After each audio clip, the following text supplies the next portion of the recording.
Hi ನಮಸ್ಕಾರ ಗೆಳೆಯರೆ, ಎಲ್ಲರಿಗೂ ನನ್ನ ಚಾನಲ್ಗೆ ಸ್ವಾಗತ. ಇವತ್ತಿನ ಈ ಸಂಚಿಕೆಯ ವಿಡಿಯೋದಲ್ಲಿ ನಾವು ಶಿರಸಿ ಮಾರಿಕಾಂಬೆಯ ಸಾನ್ನಿಧ್ಯದಲ್ಲಿರುವ ಮಹಿಷನ ಬಗ್ಗೆ ಅಂದರೆ ಕೋಣದ ಬಗ್ಗೆ ನೋಡೋಣ.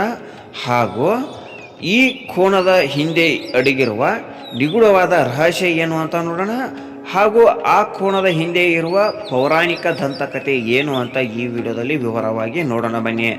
ಇನ್ನೂ ಯಾರು ನಮ್ಮ ಚಾನಲನ್ನು ಸಬ್ಸ್ಕ್ರೈಬ್ ಮಾಡಿಲ್ಲವ, ಸಬ್ಸ್ಕ್ರೈಬ್ ಮಾಡೋದನ್ನು ಮರೆಯದಿರಿ ಹಾಗೂ ಬೆಲ್ ಐಕಾನನ್ನು ಒತ್ತಿ.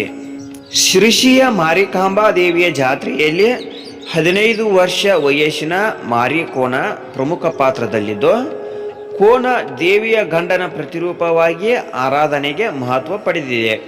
ಶಿರಸಿಯ ಮಾರಿಕಾಂಬಾ ದೇವಿಯನ್ನು ದೊಡ್ಡಮ್ಮ ಎನ್ನುತ್ತಾರೆ. ಹೀಗೆಂದರೆ ಜಾನಪದದ ಪ್ರಕಾರ ರಾಜ್ಯದ ಎಲ್ಲ ಶಕ್ತಿಪೀಠಗಳಿಗಿಂತ ಹಿರಿಯಳು ಈಕೆ ಎಂದು ಒಂದು ಅರ್ಥ. ದೇವಿಯನ್ನು ಸಿಂಹವಾಹಿನಿ, ಮಹಿಷಮರ್ದಿನಿ ಎಂದೆಲ್ಲ ಕರೆಯುತ್ತಾರೆ. ಆದರೆ ಈ ದೇಗುಲದಲ್ಲಿ ಬಲಶಾಲಿಯಾದ ಕಡು ಕಪ್ಪು ಬಣ್ಣದ ಕೋಣ ಕಣ್ಣಿಗೆ ಬೀಳುತ್ತದೆ.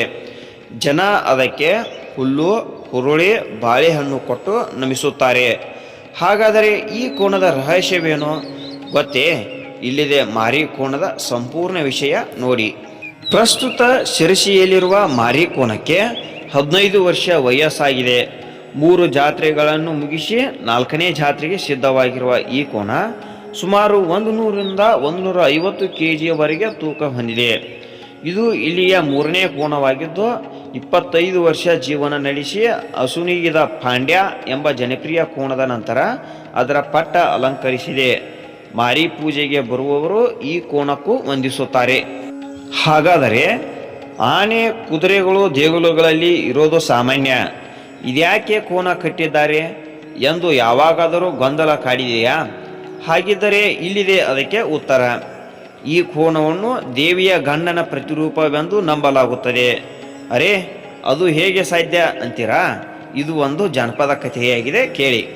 ಇಡೀ ಭಾರತದಲ್ಲಿ ಸುಮಾರು 6300 ವರ್ಷಗಳ ಹಿಂದೆ ವ್ಯವಸಾಯಕ್ಕಾಗಿ ಬಳಸಿದ್ದೇ ಕೋಣಗಳನ್ನು.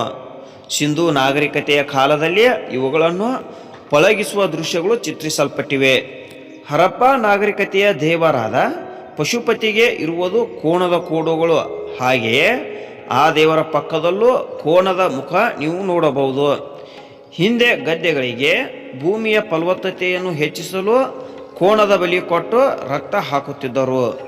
ಹಾಗೆಯೇ ಅದರದೇ ಇನ್ನೊಂದು ಗುಂಪಾದ ಕಾಡು ಕೋಣ ಕಾಡೆಮ್ಮೆಗಳ ಹಾವಳಿಯನ್ನು ಸಂಪೂರ್ಣ ನಿಯಂತ್ರಿಸಿದರು. ಹೀಗೆ ಕೋಣಗಳ ಪಳಗಿಸುವಿಕೆ ಮೂಲಕ ಅವುಗಳ ಸುತ್ತ ಜಾನಪದ ಕಥೆಗಳು ಹೆಣೆದುಕೊಂಡಿವೆ. ಇಲ್ಲಿ ಮಾರಿಕಾಂಬೆಯ ಕಥೆಯು ದಕ್ಷಿಣ ಭಾರತದ ಗಂಗಮ್ಮ, ಪೋಲೇರಮ್ಮ, ಮಾರಿಯಮ್ಮ ಎಂಬ ಪೂರ್ವ ಕರಾವಳಿಯ ದೈವಗಳ ಆರಾಧನೆಗೂ, ಹಾಗೆಯೇ ಪಶ್ಚಿಮ ಕರಾವಳಿಯ ಮಲೆನಾಡಿನಲ್ಲಿ ಹುಟ್ಟಿಕೊಂಡ ಭಗವತಿ ಆರಾಧನೆಗೂ ಸಮಕಾಲೀನ ಹಾಗೂ ತದ್ರೂಪವಾಗಿದೆ. ಇವರು ಯಾರೂ ಕೂಡ ಪುರಾಣದ ದೇವಿಯರಲ್ಲ, ಕಾಲಕ್ರಮೇಣ ದೇವಿಯರ ವಿಗ್ರಹದಲ್ಲಿ ಸೇರಿಕೊಂಡರು ಎನ್ನಬಹುದಾದ ಬಂಡಾಯ ಗುಣದ ಸ್ತ್ರೀಯರು. ಮಾರಿಕಾಂಬೆಯ ಕಥೆಯು ಹಾಗೆ ಶ್ರೀ ಬಾಲಗೌರಿ ಎಂಬ ದೈವಿಕ ಹೆಣ್ಣೊಂದು ಅಗ್ರಹಾರದಲ್ಲಿ ಹುಟ್ಟುತ್ತದೆ. ಅವಳು ಬೆಳೆದು ದೊಡ್ಡವಳಾಗುವ ವೇಳೆಗೆ ಕೆಲಸ ಕಾರ್ಯವಿಲ್ಲದ ಬರಬಿದ್ದು ಹೋದ ಊರಿಂದ ಕೆಲಸ ಅರಸಿ ಬಂದ ಹೊರೆಯರ ಕರಿಯ ಬ್ರಾಹ್ಮಣ ವೇಷದಲ್ಲಿ ಕರಿಯ ಭಟ್ಟ ಅಗ್ರಹಾರ ಸೇರುತ್ತಾನೆ. ಕಾಲಕ್ರಮೇಣ ಸಕಲ ವಿದ್ಯಾಪಾರಂತನಾಗಿ 64 ವಿದ್ಯೆಗಳನ್ನು ಪಡೆದು ಅಲ್ಲಿರುವ ಬ್ರಾಹ್ಮಣರನ್ನು ಮೀರಿ ವಿದ್ವಾನ ಪಟ್ಟ ಪಡೆಯುತ್ತಾನೆ. ಶ್ರೀ ಬಾಲಗೌರಿಗೆ ಕರಿಭಟ್ಟನ ಜೊತೆ ವಿವಾಹವಾಗುತ್ತದೆ. ಒಂದೊಮ್ಮೆ ಕರಿಭಟ್ಟನ ತಾಯಿ ಅವನ ನೋಡಲು ಊರೂರು ಅಲೆಯುವಾಗ ಈ ಅಗ್ರಹಾರ ತಲುಪುತ್ತಾಳೆ. ಅವಳಿಗೂ ಬ್ರಾಹ್ಮಣರ ಹೆಂಗಸಿನ ವೇಷ ಹಾಕಿಸಿ ಕರಿಭಟ್ಟನಾಗಿ ಬದಲಾದ ಕರಿಯ ಕೆರೆ ತರುತ್ತಾನೆ. ಆಗ ಶ್ರೀ ಬಾಲಗೌರಿ ಊರೂರು ಉಣ್ಣುವಷ್ಟು ಭಕ್ಷ್ಯ ಭೋಜ್ಯಗಳನ್ನು ತನ್ನತ್ತೆಗೆ ಬಡಿಸುತ್ತಾಳೆ. ಊಟ ಹೇಗಾಗಿದೆ ಎಂದು ಕೇಳಿದಾಗ ಅವಳ ಅತ್ತೆ ಏನೇ ಆಗಲಿ ಇದು ಕುರಿ ಕೋಣ ಕೋಳಿಯಷ್ಟು ರುಚಿಯಿಲ್ಲ ಎಂದಾಗ ಶ್ರೀ ಬಾಲಗೌರಿ ಕೆಂಡಾಮಂಡಲವಾಗುತ್ತಾಳೆ.